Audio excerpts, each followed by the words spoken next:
નમસ્કાર, ન્યૂઝ 18 ગુજરાતીમાં આપનું સ્વાગત છે અને આપની સાથે હું છું મિત્તલ ખાંડિયા। મહત્વના સમાચાર સામે આવી રહ્યા છે। કરણી સેના અધ્યક્ષ રાજ શેખાવતની અટકાયત કરી લેવામાં આવી છે। અમદાવાદ એરપોર્ટ પર શેખાવતની અટકાયત કરાઈ છે। રાજ શેખાવતે કમલમ ખાતે ઘેરાવો કરવાનું આહવાન કર્યું હતું અને અત્યારે તેઓની અટકાયત કરી લેવામાં આવી છે। જે વિવાદ છે તે સતત વધી રહ્યો છે। એરપોર્ટ પર શેખાવતની અટકાયત કરી લેવામાં આવી છે।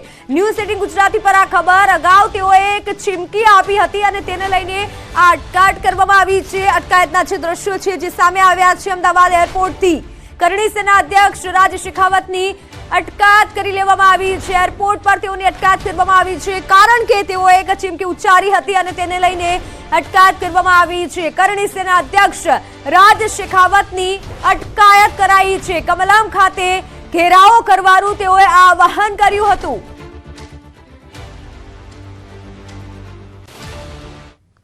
કરણી સેનાના અધ્યક્ષ રાજ શેખાવત છે તે અત્યારે અમદાવાદ એરપોર્ટ પરથી આવ્યા હતા, જયપુરથી આવ્યા હતા, અમદાવાદ એરપોર્ટ પર આવ્યા અને અમદાવાદ એરપોર્ટ પર તેઓને નજરકેદ કરી લેવામાં આવ્યા હતા અને અમદાવાદ એરપોર્ટ ઉપરથી તેમની અટકાયત છે તે કરી લેવામાં આવી છે। 10 વાગ્યાથી તેઓ અમદાવાદ એરપોર્ટ પર આવી પહોંચ્યા હતા, પરંતુ અમદાવાદ એરપોર્ટ પર ઉતરવાની સાથે જ વીઆઈપી લોન્જમાં તેમને નજરકેદ કરી લેવામાં આવ્યા હતા અને ત્યારબાદ અત્યારે હવે તેમની અટકાયત કરીને લઈ જવામાં આવ્યા છે। કેમેરામેન ખેંગર રાઠોડ સાથે વિપુ પટેલ, ન્યૂઝ 18 ગુજરાતી, અમદાવાદ। તો રૂપાલા વિવાદમાં રાજવી પરિવારના સભ્યનું એક મોટું નિવેદન સામે આવ્યું છે। રાજકોટ રાજવી માંધાતા સિંહનું વિવાદિત નિવેદન સામે આવ્યું છે। આ સમસ્યાનું સુખદ નિવારણ આવે, સમસ્યાનું સુખદ નિરાકરણ આવે તેવી અપીલ છે। હું ક્ષત્રિય સમાજ સાથે છું એટલે જ વેદના થાય છે તેવું નિવેદન સામે આવ્યું છે। કેવી રીતે ઉકેલ લાવવો તેના પ્રયાસો ચાલુ છે। ક્ષત્રિય સમાજ અને ભાજપ વચ્ચે બેઠક થાય, બંને વચ્ચે બેઠક થાય, ઉકેલ આવે તેવી અપીલ છે। બંને વચ્ચે મધ્યસ્થી માટે પણ તૈયારી બતાવી છે। મારી આપ સૌને, ભારતીય જનતા પાર્ટીને અને ક્ષત્રિય સમાજને જાહેર હિતને ધ્યાનમાં રાખીને આ સમસ્યાનું કંઈક સુખદ નિરાકરણ આવે એવા હું વંદન સાથે સહૃદય અપીલ અને વિનંતી કરું છું। હું ક્ષત્રિય સમાજની સાથે છું એટલા માટે જ એક વેદના થતી હોય છે, એટલા માટે જ દુઃખ થતું હોય છે અને એટલા માટે જ હું મારી વિનંતી પણ મેં ક્ષત્રિય સમાજને મારા વક્તવ્યમાં કરી છે। કેવી રીતના નિરાકરણ કરવું એના પ્રયત્નો ચાલુ છે અને ક્ષત્રિય સમાજ અને ભારતીય જનતા પાર્ટી વચ્ચે ચોક્કસપણે કાંઈક બેઠક થાય, સંકલન સમિતિ પણ અમારા ભારતીય જનતા પાર્ટીના મોવડીઓને મળે અને કંઈ નિરાકરણ થાય એની હું આ વંદન સહ અપીલ કરું છું। રૂપાલા પાટીલે પણ માફી માંગી છે। કોઈ સમાજની નિંદા ટીકા ન થાય, નિવેદનથી ક્ષત્રિય સમાજ મને પણ આઘાત છે, રાજવી સંવેદનશીલ પણ હોય છે તેવું માંધાતા સિંહે કીધું છે।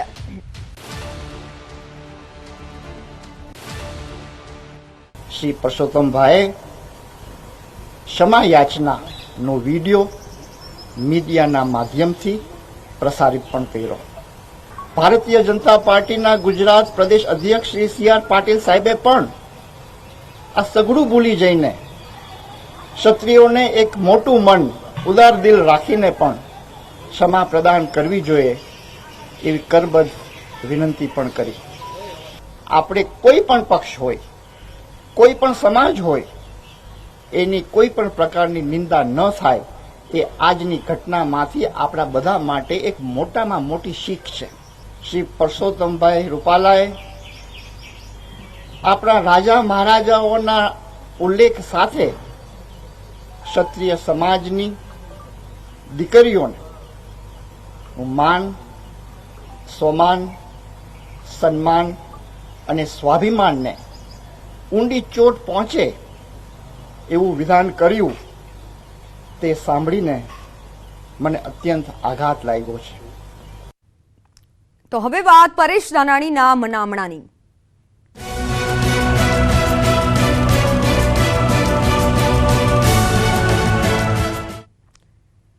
રાજકોટથી રૂપાલા સામે ધાનાણીને ઉતારવાના પ્રયાસો, પરેશ ધાનાણીને મનાવવા કોંગ્રેસના પ્રયાસો. ધાનાણીને મનાવવા માટે લલિત કગથરાનું રોચક તર્ક સામે આવ્યું છે. ધાનાણીને મનાવવા માટે લલિત કગથરાનું નિવેદન સામે આવ્યું છે. જો રૂપાલા લડે તો ધાનાણીએ લડવાનું, જો રૂપાલા ન લડે તો ધાનાણીએ ન લડવાનું. રૂપાલા વિવાદનો લાભ કોંગ્રેસે લેવાનો છે. રૂપાલા વિવાદનો લાભ લેવાથી કોંગ્રેસ ઊભી થાય એમ છે.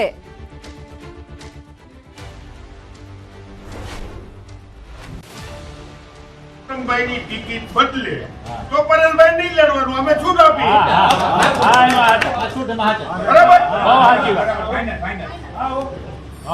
માનો કે નથી થવાનું તો નહીં લડવાનું. તો નહીં લડવાનું. અમારે જો પરસોત્તમભાઈ નું જે વાતાવરણ બન્યું છે એનો લાભ લેવા માટે અમે તમને કહી દીધું તો એમાંથી કોંગ્રેસ ઊભી થાય એમ છે. બરાબર. જો રૂપાલા ન લડે તો ધાનાણીએ ન લડવું તેવું એક નિવેદન સામે આવ્યું છે. રૂપાલા વિવાદનો લાભ કોંગ્રેસે લેવાનો છે. જાહેર મંચ પરથી આ પ્રમાણેનું નિવેદન સામે આવ્યું છે અને વિવાદથી લાભ લઈ તો કોંગ્રેસ ઊભી થાય એમ છે તેવું આ નિવેદન સામે આવ્યું છે. મહત્વનું છે કે હાલ જે પ્રમાણે વિવાદ ચાલી રહ્યો છે તે વિવાદને લઈને આ નિવેદન સામે આવ્યું છે. લલિત કગથરાનું આ રોચક તર્ક સામે આવ્યું છે. જો રૂપાલા લડે તો જ ધાનાણીએ લડવાનું અને જો રૂપાલા ન લડે તો ધાનાણીએ ન લડવું. રૂપાલા વિવાદનો લાભ કોંગ્રેસે લેવાનો છે. રૂપાલા વિવાદનો લાભ લેવાથી કોંગ્રેસ ઊભી થાય એમ છે તેવું લલિત કગથરાનું આ પ્રમાણેનું નિવેદન સામે આવ્યું છે. એક તર્ક સામે આવ્યું છે કારણ કે જે પ્રમાણે ભાજપમાં અત્યારે વિવાદ થઈ રહ્યો છે, ભાજપને લઈને જે વિવાદ થઈ રહ્યો છે, રૂપાલા વિવાદ ચાલી રહ્યો છે તેને લઈને કોંગ્રેસમાંથી આ પ્રમાણેનું નિવેદન સામે આવ્યું છે.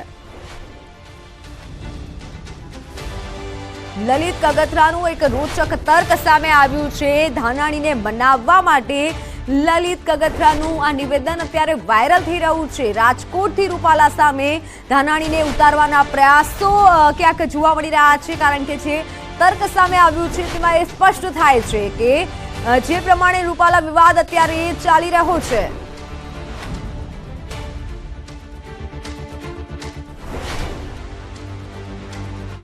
તો સંવાદદાતા રાજન ગઢિયા મારી સાથે જોડાઈ ચૂક્યા છે જેમની પાસેથી વધુ વિગતો જાણીશું.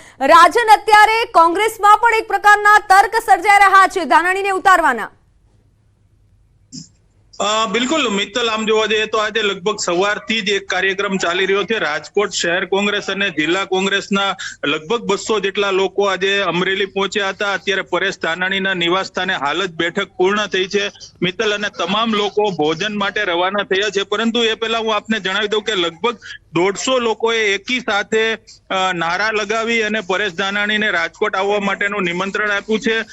ખાસ તો લલિત કગથરાએ જે નિવેદન આપ્યું છે તે સૌથી વધુ સૂચક છે કારણ કે તેમણે જણાવ્યું કે જો રાજકોટની બેઠક ઉપર પરસોત્તમ રૂપાલા લડે છે તો જ પરેશ ધાનાણી રાજકોટ કોંગ્રેસના ઉમેદવાર છે, અન્યથા પરેશ ધાનાણીને ત્યાં લડવા આવવાની જરૂરિયાત નથી. પરંતુ અત્યારે જે માહોલ ઉભો થયો છે તેનો લાભ લેવા માટેની આ એક કવાયત છે અને તમામ લોકો જે છે એ પરેશ ધાનાણીને રાજકોટ ચૂંટણી લડાવવા માટેના પ્રયાસો કરી રહ્યા છે. મિત્તલ, બિલકુલ. અને બીજી તરફ જે રૂપાલા વિવાદ છે તે હજુ સતત યથાવત રહ્યો છે એટલે આ જે એક નિવેદન છે તેને લઈને પણ ઘણા તર્ક વિતર્ક સર્જાઈ શકે છે. રાજન, બિલકુલ મિત્તલ, અને કોંગ્રેસના તમામ નેતાઓએ કોઈ પણ દંભ વગર આ વાત સ્પષ્ટ કરી છે. ખાસ કરીને લલિત કગથરાએ એવું જણાવ્યું હતું કે જે રાજકોટ ભાજપમાં જે માહોલ ઉભો થયો છે જેના કારણે કોંગ્રેસ માટે એક સુવર્ણ તક ઊભી થઈ છે, કોંગ્રેસને ઊભી થવા માટેનો આ એક સુવર્ણ અવસર છે અને એટલા માટે જ પરેશ ધાનાણી જો રૂપાલાની સામે લડે તો આ મુદ્દે પરેશ ધાનાણીને અને કોંગ્રેસને સફળતા પણ મળી શકે છે. મિત્તલ, બિલકુલ રાજન, આભાર માહિતી બદલ. તો એક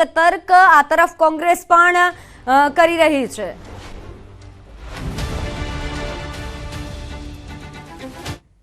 તો હવે વાત મહાસંગ્રામની.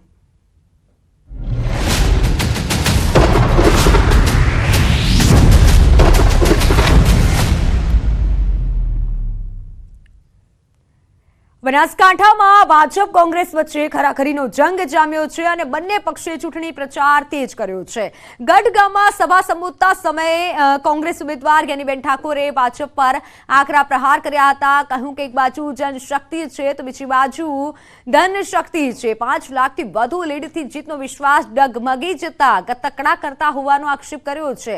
સાથે ગ્રામ્ય વિસ્તારમાંથી બહોળો જન પ્રતિસાદ મળી રહ્યો હોવાનો પણ દાવો કર્યો છે. સભા સમયે પાટણના કોંગ્રેસ લોકસભાના ઉમેદવાર ચંદનજી ઠાકોર, ધારાસભ્ય કિરીટ પટેલ સહિતના કોંગ્રેસના આગેવાનો ઉપસ્થિત રહ્યા હતા.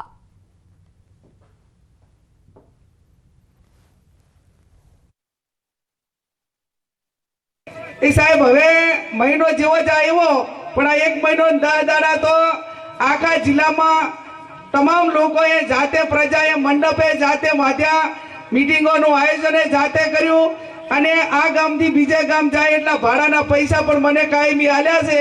હજી આ 1 મહિનો ને 10 દિવસમાં 1 પણ રૂપિયો સાહેબ ઘરનો થયો નથી. હવે આ બાકીનો 1 મહિનો ચેવો થાય છે તમારો બધા ઉપર આધાર. નજર અન્ય સમાચારો પર. અમદાવાદમાં નરોડામાં ફાયરિંગની ઘટના બની છે. સુમિતનાથ સોસાયટી નજીક ફાયરિંગની ઘટના બની છે. ફાયરિંગની ઘટનામાં એક વ્યક્તિને ઈજા પહોંચી છે. અંગત અદાવતમાં 2 રાઉન્ડ ફાયરિંગ થયાનું સામે આવ્યું છે. પોલીસે સીસીટીવી ફૂટેજના આધારે તપાસ શરૂ કરી છે. અમદાવાદની આ ઘટના કે જ્યાં અંગત અદાવતમાં 2 રાઉન્ડ ફાયરિંગ થયું હોય તેવું હાલ સામે આવ્યું છે. પોલીસે સીસીટીવી ફૂટેજના આધારે તપાસ હાથ ધરી છે કે આખરે કેવી રીતે આ સમગ્ર ઘટના બની. નરોડામાં ફાયરિંગની ઘટના સામે આવી છે. અગાઉ પણ અમદાવાદમાં ફાયરિંગની એક વખત જે ઘટના સામે આવી હતી અને હવે ફરી એકવાર ફાયરિંગની ઘટનામાં એક વ્યક્તિને ઈજા પહોંચી છે. સંવાદદાતા મૌલિક જોડાઈ ચૂક્યા છે. મૌલિક, શું વધુ જાણકારી મળી છે ફાયરિંગ અંગે?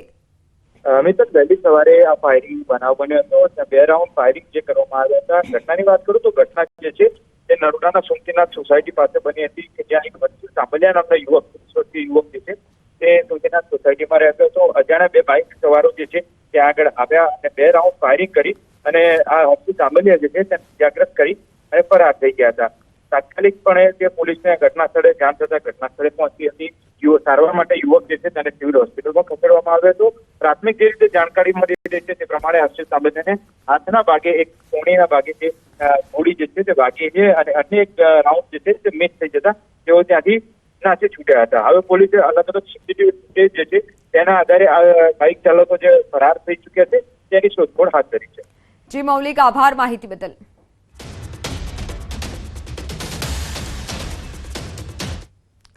વાત વડોદરાની. વડોદરામાં જોખમી સ્ટન્ટનો મામલો સામે આવ્યો છે. બાળકના હાથમાં બાઇકનું સ્ટીયરિંગ આપ્યું હતું. રીલ્સ બનાવનાર બાઇક ચાલકની શાન ઠેકાણે આવી. તુલસીવાડીના તોફિક વહોરાની અટકાયત કરી દેવામાં આવી છે, જે વિડીયોમાં જોવા મળી રહ્યું છે. રીલ્સના ચક્કરમાં જોખમી સ્ટન્ટ કરવામાં આવી રહ્યા છે. નાના બાળકને બાઇકનું સ્ટીયરિંગ આપી દેવામાં આવ્યું અને આ બાઇક ઉપર 4 લોકો સવાર છે. જોકે પોલીસે આ વિડીયોના આધારે તપાસ હાથ ધરી છે. બાળકના હાથમાં બાઇકનું સ્ટીયરિંગ હોય તેવો એક વિડીયો અત્યારે સોશિયલ મીડિયામાં ખૂબ વાયરલ થઈ રહ્યો છે અને તેને લઈને પોલીસે હાલ તોફિક વહોરાની અટકાયત કરી લીધી છે.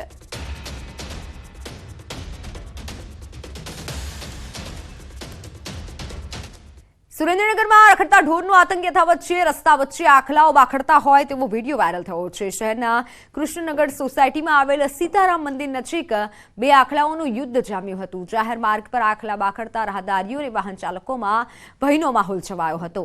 શહેરમાં વારંવાર રખડતા ઢોર આતંક મચાવતા હોવાથી લોકોમાં પણ રોષ જોવા મળ્યો છે.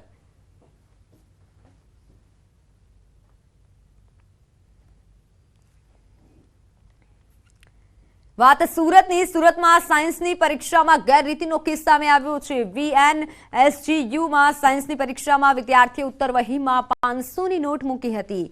વિદ્યાર્થીઓ પ્રોફેસર પાસે પાસ કરી દેશે તેવી આશાએ ઉત્તરવહીમાં 500ની નોટ મૂકી હતી. વિદ્યાર્થી પકડાઈ જતા તેને ભૂલ સ્વીકારી હતી. યુનિવર્સિટીએ વિદ્યાર્થીને 2500નો દંડ ફટકારી નવા નિયમ મુજબ કાર્યવાહી શરૂ કરી છે. કોપી કેસની સુનાવણી કરી પેનલ્ટી સાથે 6 મહિના સુધી પૂર્વક કે ઓન ડિમાન્ડ પરીક્ષા આપી નહીં શકે તેવી સજા આપવામાં આવી છે. વિદ્યાર્થીએ 3 વાર પરીક્ષા આપી છતાં પણ 3 વખત ફેલ થયો હતો.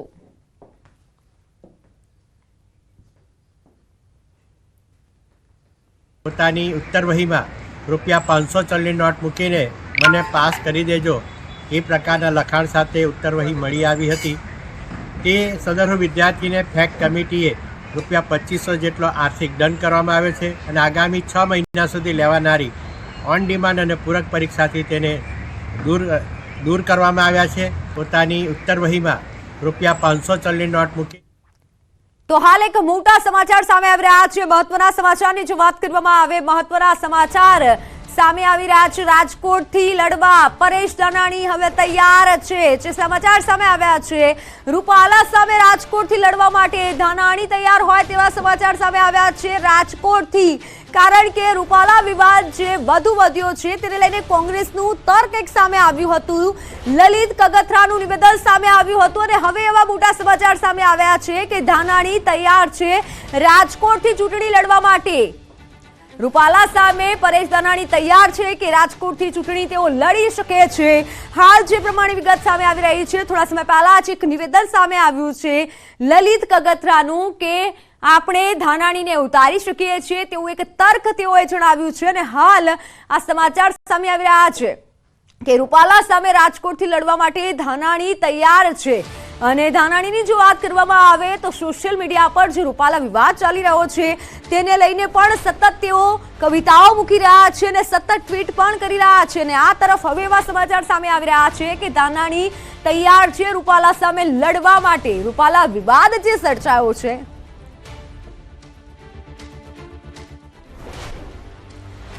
ઓનલાઈન પર સંવાદદાતા રાજન ગઢિયા જોડાઈ ચૂક્યા છે. રાજન, હવે એવું પણ સામે આવ્યું છે કે ધાનાણી તૈયાર છે રૂપાલા સામે લડવા માટે.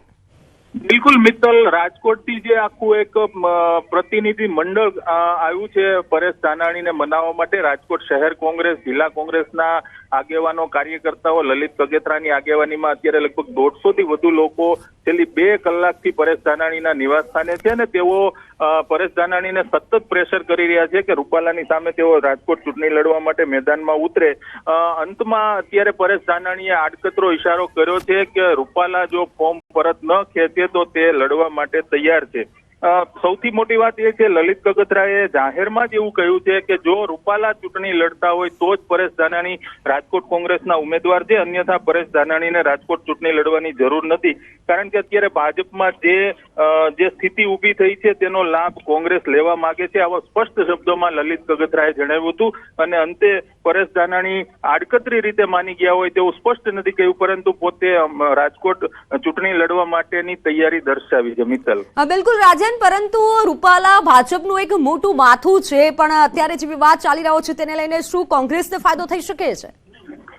બિલકુલ, કારણ કે અત્યારે જે રીતે કોંગ્રેસના આગેવાનો આવ્યા છે, તમામ જૂથબંધી ભૂલીને આવ્યા છે. તમામ લોકો એક સુરે કહી રહ્યા છે કે પરેશ ધાનાણી ત્યાં આવે તો જીતવા માટેના ઉજળા સંજોગો ઉભા થયા છે. સાથે ક્ષત્રિય આગેવાનો પણ અત્યારે પરેશ ધાનાણીની ઘરે પહોંચ્યા છે અને તમામ લોકો પરેશ ધાનાણી જોડે એક જ વાત કરી રહ્યા છે કે રાજકોટ બેઠક પર રૂપાલા વિરુદ્ધ જે માહોલ ઉભો થયો છે, ખાસ કરીને જે ક્ષત્રિયો સાથેનો જે વિવાદ છે, તે વિવાદનો લાભ લેવા માટે કોંગ્રેસ અત્યારે પરેશ ધાનાણીને મનાવી રહી છે.